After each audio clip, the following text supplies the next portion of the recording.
Okay, hello everybody. Welcome back to my channel today. I'm Kevin and today we're back to our first World War topic. So in our last topic, we already talked about the fight on the land, which is the mining machine event. And of course, in our last topic, we already discussed a lot about the destruction and also about the consequence that this event caused to both sides. But today we are going to move back to the sea again and let's see what is the big event of the 31 at May 1916 bring for us. So this is the event when there is a Dreadnoughts Duel happen in this time. And of course, after 2 years of many small raids in the North Sea, the British and German fleets finally met head-on at the Battle of Jutland, in the largest steel ship battle ever seen. And of course, there was awesome display of firepower. But at the end of the day, both sides claimed their own style of victory. So the first thing we need to talk about is how that the war happened. So battles always reflect the characters of the commanders who commands their team and who commands their soldiers. And of course, the Battle of Jutland is not an exception. In January 1916, Admiral Reinhard Stier took charge to the German High Seas Fleet. Stier thought his navy has been so timid in its attack on the British Grand Fleet, so he ordered his captain to be more aggressive and daring. And after that, in May 1916, he took the whole fleet out to sea and hunting for British patrols. In the afternoon, May 13, in 1916, British Royal Navy called breakers passes an urgent message to their commander, which is Admiral John Jellicoe. And of course, they have the radar to, let's say, to read the communications between the between the German soldiers and ships. So they know exactly what is going on and what is the Germans' plan.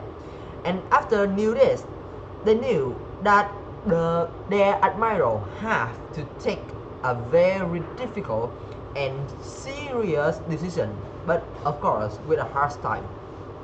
Jellicoe had to make a difficult decision fast. I mean, this is a difficult decision fast because he had to smash the rival fleet. But of course, his responsibility is not about fighting, but to keep the to keep the trap and of course maintaining the superiority in the North Sea. So if he lost even one slightest ship of the British, that means the German could find a way to get out of the traps and maybe the British will lose all. But despite the difficult and the problems that he thought, he still decided to fight. Jellicoe has set out the Grand Fleet from the naval base at Scapa in Orkney on 31 May. At the same time, another scouting party of 6 battlecruisers left the port of Roche under the command of another admiral named Petty.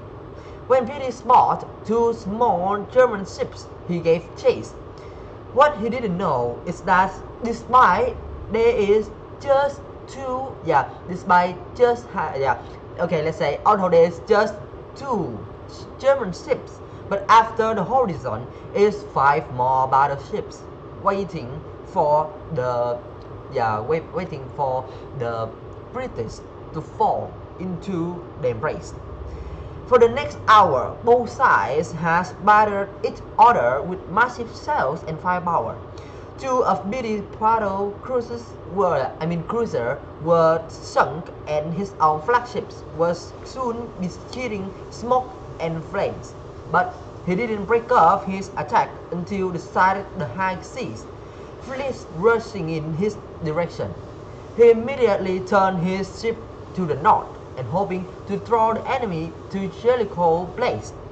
So The two fleets were hurtling at each other on a collision course. Jellicoe's Amanda has almost twice number than the German's body, with 28 dreadnoughts facing the German 16. But tactics and luck would become a very important things to rule the battles this time. And with only 2 hours of the daylight left, Jellicoe's team finally discovered and seen, you could say, spot the German dreadnoughts. And of course, he gave the order to fire. But it was the German who first have the success when their sails tore into the British battlecruiser HMS Invincible. And not wanting to push his luck, the German Admiral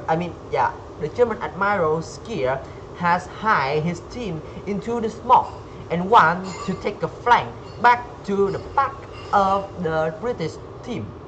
But what he didn't know is that they was already found out in the smoke when they trying to make the flank. And of course, with that, the Royal Navy of British suddenly create a massive attack on the Skier team. And of course, with the massive sails and countless attack, Skier have to left some of his battleships and of course some torpedo at the back to protect his rear so that he could retreat. But because of the fear of losing the ships by the torpedo, so Jellicoe didn't give his teammate or his soldiers the order to chase the ships of Skier. The Skier ships. But after he finally know that the things, or you could say the team that Skier left at his back is no problem and it's okay to chase. But at that time, Skier's party and fleet was already back at their own port. After this battle, both sides has claimed their own style of victory, though both has taken some of casualties and some of their battleships sunk. But on the German side, they has win over some advantage and also making a hole from the embrace of the British Royal Navy, and that means they have the chance to break out. But on the other hand, British Navy also have a victory because of protecting the embrace without not letting it break. So they lost some of their teammates and ships, but they still lure back the Germans' fleet and also protect the embrace so that they are not completely break and now being protected enough to recover with new ships and fleets. Okay, so that's all I want to talk with you guys today about the Dreadnoughts Duel event on May 1916. And I think this video is a little bit too long, so it's not just such as long as the others. But yeah, I hope you guys understand and enjoy my videos today. So now I think it's time for us to say goodbye then. See you in my next video, and of course I'll try to take more time to make the videos become more quality. Have more quality when I finish my entrance examination to the 18th. Okay, and now it's time for us to say goodbye then. See ya.